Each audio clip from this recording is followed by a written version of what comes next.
എന്തെല്ലാം ആർഭാടങ്ങളാണ്, എന്തെല്ലാം തോന്നിവാസങ്ങളാണ് വിവാഹത്തിന്റെ ദിവസം തന്നെ നമ്മുടെ സമൂഹത്തിൽ അരങ്ങേറിക്കൊണ്ടിരിക്കുന്നത്. ചാലിയാറിന്റെ തീരത്ത് അഴുകിപ്പിടിച്ചിട്ടുള്ള ഒരുപാട് മയ്യത്തുകൾ കണ്ടിട്ടും അതിന്റെ വാർത്തകളും ദുരന്തമുഖത്തിന്റെ ഏറ്റവും ബീഭത്സമായ രംഗങ്ങൾ കണ്ടിട്ടും ഇത്രയൊക്കെയല്ലേയുള്ളൂ മനുഷ്യന്റെ കാര്യമെന്ന് നെടുവീർപ്പിട്ടുകൊണ്ട് നമ്മൾ പറഞ്ഞിട്ടും പിന്നെയും കല്യാണ പന്തലുകളിൽ നടക്കുന്നതെന്താ? റഹ്മാനായ റബ്ബിന് ഇഷ്ടമില്ലാത്ത കാര്യങ്ങളാണ് അവിടെ നിറഞ്ഞ് ആടിത്തിമർക്കുകയാണ്. അരീക്കോടും പരിസരത്തുമുള്ള എൻ്റെ ശബ്ദം ശ്രവിക്കുന്ന ലോകത്തിൻ്റെ ഏതു ഭാഗത്തുമുള്ള ആളുകളോടും ഞാൻ എന്നോടെന്ന പോലെ പറയുകയാണ്, അള്ള തരുന്ന ഏറ്റവും വലിയ അനുഗ്രഹമല്ലേ എനിക്കൊരു ഭാര്യയെ കിട്ടൽ, എനിക്കൊരു ഭർത്താവിനെ കിട്ടൽ, എൻ്റെ മോൾക്കൊരു പുതിയാപ്പിളയെ കിട്ടൽ, എൻ്റെ മകനൊരു ഇണയെ കിട്ടൽ. അതൊക്കെ വലിയ രൂപത്തിലുള്ള നിഅമത്താണെന്ന് തിരിയലപ്പോഴാ. എല്ലാം തികഞ്ഞ് വീട്ടിൽ കാത്തിരുന്നിട്ടും ഒരു പുതിയാപ്പിള വരാതെ കരഞ്ഞു കലങ്ങിയ കണ്ണുകളുമായി എത്ര ഉമ്മമാരാ ഉറക്കം നഷ്ടപ്പെട്ട് കഴിയുന്നത്. അവർക്കെന്തിൻ്റെ കമ്മിയാ പ്രിയമുള്ളവരെ? തൗഫീഖ് റഹ്മാനായ റബ്ബ് അവർക്ക് ഇപ്പൊ കൊടുക്കാൻ വിചാരിച്ചിട്ടുണ്ടാവില്ല. പക്ഷേ അതൊക്കെ നമുക്കവരെ സമാധാനിപ്പിക്കാൻ പറ്റും. അവരുടെ വേദന അവർക്കല്ലേ അറിയോ. നിഅമത്ത് ഇല്ലാതെയാകുമ്പോഴാ നിഅമത്തിന്റെ വലുപ്പമറിയൽ.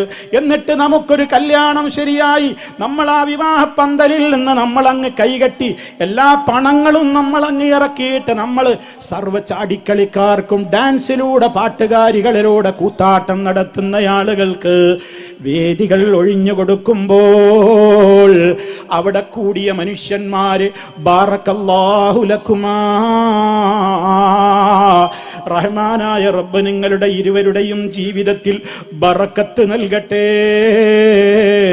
എന്നും മനസ്സറിഞ്ഞുകൊണ്ട് നമുക്ക് വധൂവരന്മാർക്ക് വേണ്ടി പ്രാർത്ഥിക്കാൻ കഴിയുന്ന എത്രയെത്ര വിവാഹ മണ്ഡപങ്ങളും എത്രയെത്ര നിക്കാഹിന്റെ സദസ്സുകളും നമുക്ക് ചുറ്റുമുണ്ട് എന്ന് എൻ്റെ ശബ്ദം ശ്രവിക്കുന്ന ഉമ്മമാര് ആദ്യം ചിന്തിക്കണേ, ഉപ്പമാര് ചിന്തിക്കണേ. ഞാൻ പണം കൊടുത്തു എന്നതേയുള്ളൂ, അതൊക്കെ ഇപ്പോഴത്തെ കുട്ടികൾ അവർ ചെയ്യുന്നതാണ്, ഞാനതിന് ഉത്തരവാദിയല്ല എന്ന് പറഞ്ഞ് കാരണവന്മാരായി മാറി നിൽക്കല്ലേ.